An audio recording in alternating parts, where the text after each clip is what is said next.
மாடு உட்காந்து இப்படி சமைக்க வந்தேன் மரத்தடியில மாமியா வச்ச புளிய மரமும் அரச மரமும் 2 மரத்துலயும் உட்காந்துட்டோம் சமைச்சு சாப்பிட்டு இந்த புளிய ஸ்ட்ரைட்டா எடுத்து போய் நம்ம ரசம் வச்சிருக்கோம். என்னத்தை கொட்டிவிட எந்திரிச்சா எதுக்கு கையில் ஒரு கையை பிடிச்சேன் உட்காந்தா எந்திரிக்க முடியாது எந்திரிச்சா உட்கார முடியாது. வயசாயிருச்சுல ஒரு 40 இருக்குமா? 50 ஆயிடுச்சு. 50 ஆயிருச்சா? அவளுக்கு 37 ஆகும். 29மா? எவா 29மா? 19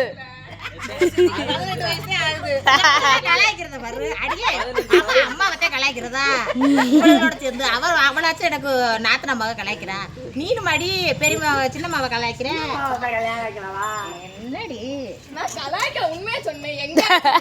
ஆமா ஆமா என் மக சொன்ன மாதிரி எனக்கு 18 வயசு 12 வயசுடி இப்பத்தையும் குவா ஓடி எடுத்து இந்த பாலசு பூஜெல்லாம் எங்கிட்ட இருந்து வந்துச்சு? ஐயாண்டிய பத்தியெல்லாம் எப்படி என்று